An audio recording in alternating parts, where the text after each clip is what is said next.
नमस्कार दोस्तों मित्रों, जब हम एक नवनिर्मित मकान का निर्माण करना प्रारंभ करते हैं तो सबसे पहले भूमि पूजन करते हैं, नींव पूजन करते हैं।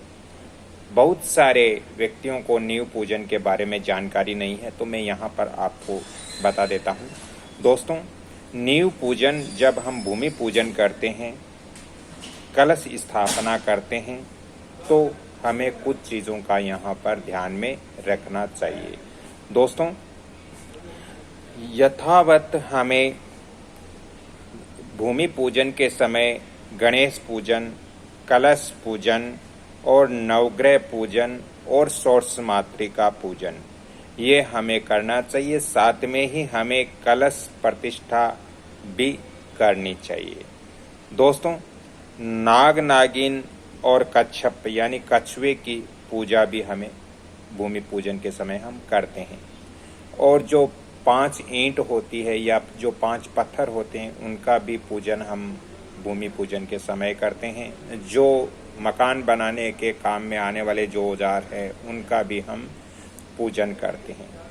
अब बहुत सारे लोग पूछते हैं कि गुरुजी, हम जब भूमि पूजन करते हैं तो नाग नागिन का जोड़ा और कैसे रखना चाहिए? नाग नागिन का जोड़ा क्या भूमि के ऊपर रखना चाहिए, फिर उसके ऊपर कलश रखना चाहिए, या फिर कलश के अंदर ही नाग नागिन का जोड़ा रखना चाहिए, या गुरुजी कलश के अंदर क्या क्या रखना चाहिए? ये सारी चीज़ की जानकारी मैं इसी वीडियो में आपको बताने जा रहा हूँ। दोस्तों, हम जो भूमि पूजन के समय नवग्रह मंडल बनाते हैं, तो नवग्रह मंडल हम जहाँ बनाते हैं उससे उत्तर पूर्वी की तरफ यानी ईशान कोण की तरफ रोली या हल्दी से अष्टकमल बना करके और उस पर तांबे का लोटा स्थापित करना चाहिए। लोटे के जो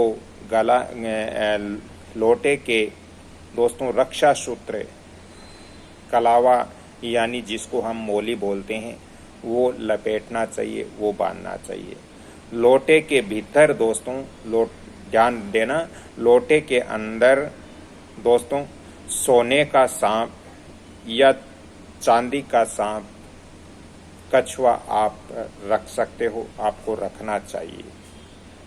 अक्षत लेकर कच्छप और नाग देवता का आह्वान आपको करना चाहिए। दोस्तों, इसके कुछ श्लोक भी है, वो मैं अगले वीडियो में दूंगा। दोस्तों, अक्षत यानी जिसको हम बोलते हैं चावल, अक्षत लोटे में छोड़ दें। यथा विधि कच्छप और नाग की पूजा हमें करनी चाहिए। लोटे में पंचरत्न जरूर छोड़ना चाहिए। पंचरत्न छोड़ने से हमारे घर में किसी भी प्रकार की कमी नहीं रहती है।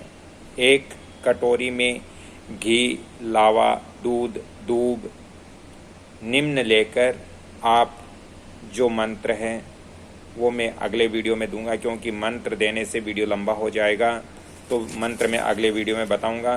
दोस्तों, उसके बाद कटोरी का दूध, लावा आदि लोटे के भीतर आपको डाल देना चाहिए।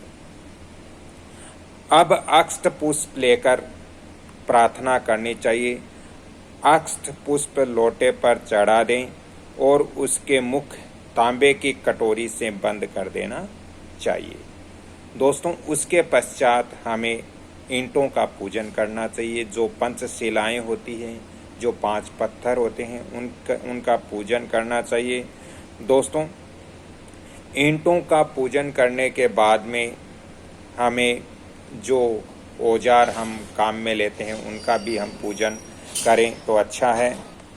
जो ईंटें हैं या जो शिलाएं हैं, जो 5 शिलाएं होती हैं, उनका पूजन हमें मंत्र उच्चारण द्वारा करना चाहिए। लेकिन पहले जो ईंटें या जो शिलाएं होती हैं, उन पर स्वास्तिक चिन्ह बनाना चाहिए या कोई धार्मिक चिन्ह वहाँ पर हमें बनाना चाहिए।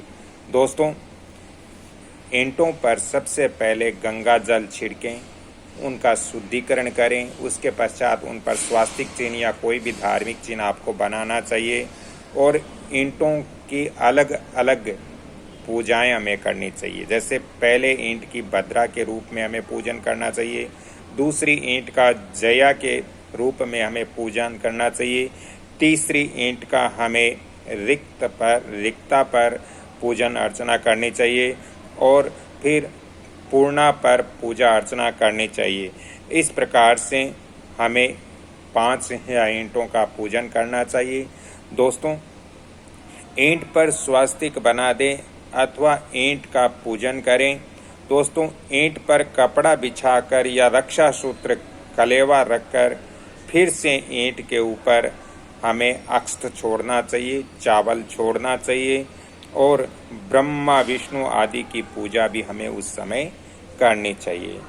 दोस्तों, साथ ही आप कुछ मंत्र भी यहाँ बोल सकते हो, जैसे ओम ब्रह्मणे नमः, ओम विष्णुवे नमः, ओम रुद्राय नमः, ओम ईश्वराय नमः, ओम सदाशिवाय नमः। इस तरह से आप बोल करके और आप पूजन कर सकते हो। दोस्तों, अब हम बात करेंगे स्थल की, लेकिन ये वीडियो लंबा हो जाएगा, इसलिए स्थल के बारे में अगले वीडियो में दूंगा। यदि आज की मेरी ये जानकारी अच्छी लग रही है तो वीडियो को लाइक शेयर सब्सक्राइब जरूर करें और बेल आइकन घंटी के निशान पर भी क्लिक करें। दोस्तों, आपको भी अपने मकान, दुकान या फैक्ट्री इत्यादि की भूमि पूजन या फिर वास्तु विजिट आपको करवाना हो तो आप संपर्क कर सकते हो। मैं आपको फ़ोन नंबर भी दे रहा हूँ 7901718402। अगली कड़ी में फिर मिलता हूँ, तब तक के लिए आपसे क्षमा चाहता हूँ। जय श्री कृष्ण, राधे राधे। वीडियो से आप जानकारी लीजिए और आप अपने नवनिर्मित मकान के लिए भूमि पूजन विधिवत कीजिए ताकि आपके भविष्य के लिए वो अच्छा हो। जय श्री कृष्ण, धन्यवाद।